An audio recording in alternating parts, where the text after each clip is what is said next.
So today we're going to be looking at a scenario where Palestine and Israel go to war. So in this conflict, Palestine's going to be the aggressor, and I also gave them some more territory over here because they kind of control that from some of the maps I see. I don't know, this whole situation, it's a big mess and everything. So anyways, I'm not trying to make any political opinion or anything. I'm just doing a what if. I mean, they already have kind of been a war, but you know what I mean.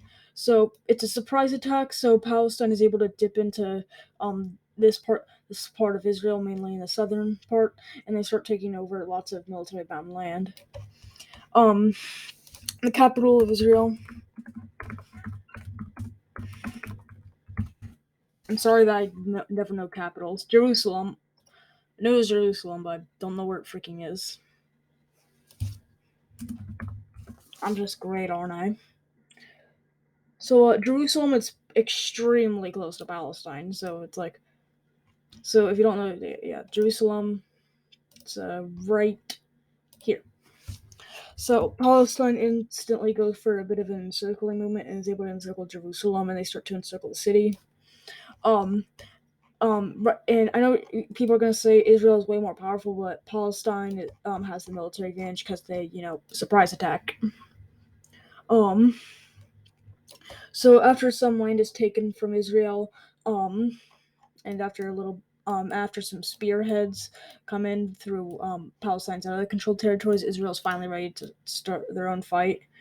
So they instantly push out all the Palestine forces out of here, and they send a spiral down so they can take out the rest of them. If I can draw, for God's sake. So yeah, all the Palestine territories over here are taken out. Then they send an army up here to start to have a defensive line in Palestine. Then go in for the opportunity to try to free Jerusalem. So they do just that, and they're able to successfully do so. And they cause an encircling movement. So kind of in a reverse here. And now, most of the world is kind of siding with Israel, and the rest of the world is siding with Palestine. Basically, any country that's recognizing Palestine is obviously helping them, but um, countries that recognize both of them are helping Israel only, and countries that recognize Israel obviously sending aid to Israel. It's just because Palestine is a bit more aggressive. Not the people there, obviously, but you know what I mean. There's another encirclement in Israel and another spike up. And I think if you can see these military strats, I'm kind of taking them from the Russia-Ukraine war that's going on right now. Which, by the way, donate to them, please. Donate to help the Ukraine right now. There's then another encircling movement over in Israel, and then Palestine is starting to get a little bit worried. Not a little bit. They're going into chaos. So they then decide to make a spearhead, and they actually accidentally discover a hidden Israeli nuke. So Palestine sees this as a great opportunity to cause havoc. Um, So they decide to nuke Jerusalem. It's not that freaking big, for God's sake. So yeah, nuking. So they have successfully nuked Jerusalem. So now the race is on for Palestine to do what they can do. Palestine is also having to deal with a lot of rebellions. So is Israel, and they successfully split Israel in two. Um, they also go with this little cutoff, they go around Israel and are able to land in their formerly controlling territories, and they start to push back. And they also create a circling movement right here. With this, Israel decides to shock everyone. Well, not really shocking, duh. And they decide to just freaking nuke Palestine. That sounds horrible, but I don't care. So they're right next to the capital, so they nuke it.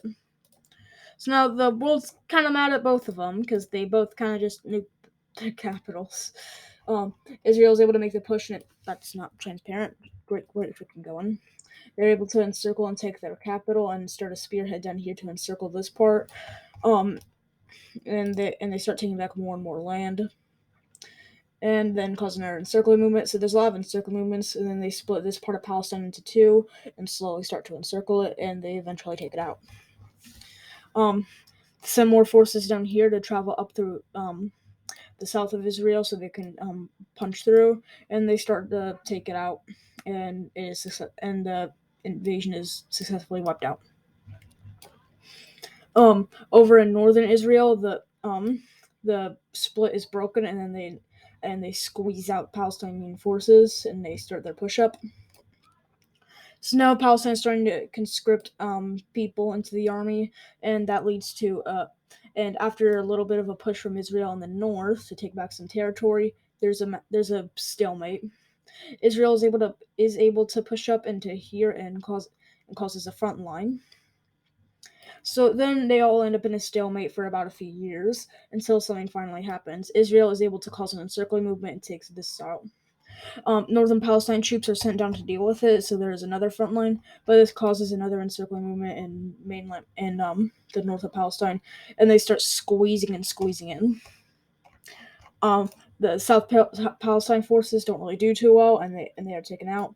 And now there's only one little piece of Palestine, and it's just this big chunk. So then Palestine is going to try to get a better peace treaty. So they converge their troops and then hit hard right here.